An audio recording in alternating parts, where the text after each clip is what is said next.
রাধে রাধে বন্ধুরা, কেমন আছো সবাই? আশা করি সবাই খুব ভালো আছো আর অনেক অনেক সুস্থ আছো। আমার নতুন একটি ব্লগে তোমাদের আবারও সবাইকে স্বাগতম। সকাল হয়ে গেছে, তো হাজব্যান্ড গিয়েছে বাজারে, বললাম একটু মাংস নিয়ে আসতে আর একটুখানি মাছ, চুনো মাছ। তো আমি বিস্কুট খেয়ে এদিকে আমার ভাত হয়ে গেছে, তো ভাতটা নামিয়ে দিলাম।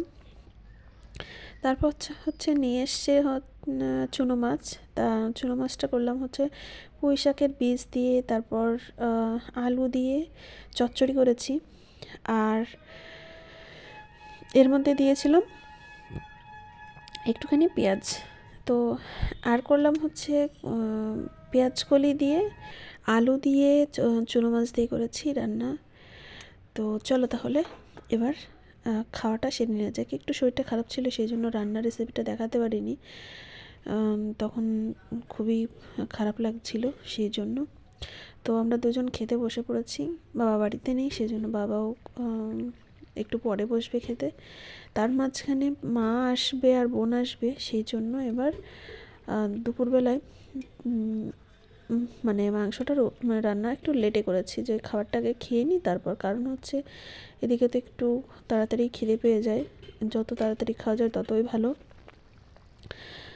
তো মাংসটা রান্না হয়ে গেছে, এবার মাংসটাকে নামিয়ে নিলাম।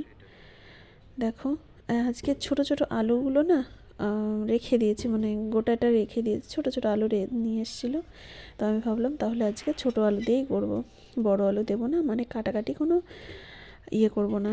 দেখো, লাল লাল মাংসের ঝোল। তো জানি না আজকে খেতে কেমন হবে, তো আমি খুব এক্সাইটেড আছি। আজকের মাংসটা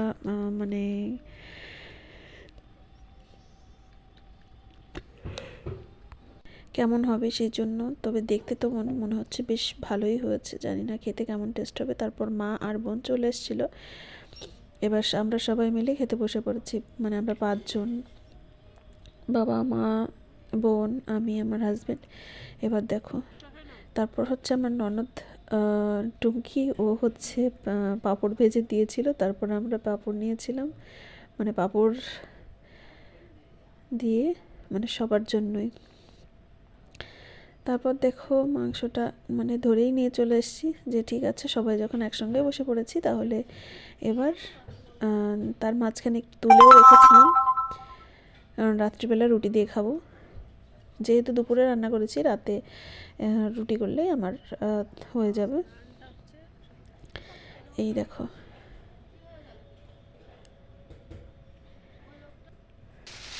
তারপর দেখো মা নিয়ে এসছে আজকে অনেক কিছু, 3 রকমের শাক।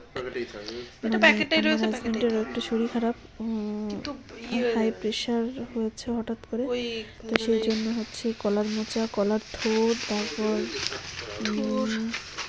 ভেতো শাক, তারপর হচ্ছে সজনের পাতা, যত প্রেশার কমানোর জিনিস আছে সেইগুলো নিয়ে এসছে মা ব্যাগ ভর্তি করে। বড় বড় দুটো মোচা এনেছে, একটা ছোট একটা বড়। সেগুলো হচ্ছে যেগুলো ফ্রিজে রাখার মতো সেগুলো ফ্রিজে রাখছি, আর হচ্ছে যেগুলো বাইরে রাখার মতো সেগুলো বাইরেই থাকবে। আমার হাজব্যান্ডও সকালবেলা অনেকগুলো বাজার করেছে, তো সেগুলো তো দেখানো হয়নি যদিও। ঠিক আছে, তো খাওয়ার পর আমার হাজব্যান্ড দেখে এতগুলো ফল কেটেছে। তো তার মধ্যে ছিল পেয়ারা আর হচ্ছে মৌসুমি, বেশ ভালোই ছিল খেতে। এবার আমি তো খেতে শুরু করে দিয়েছি, মাকে ডাকলাম, মাও খেয়ে নিল। তো আজকের ভিডিওটা তোমাদের কেমন লাগলো অবশ্যই জানিও, আর সবাই খুব ভালো থেকো, সুস্থ থেকো। দেখা হবে নতুন একটি ব্লগে। ততক্ষণ সবাই আমার চ্যানেলটিকে সাবস্ক্রাইব করে পাশে থেকো, আমি অবশ্যই পাশে থাকবো।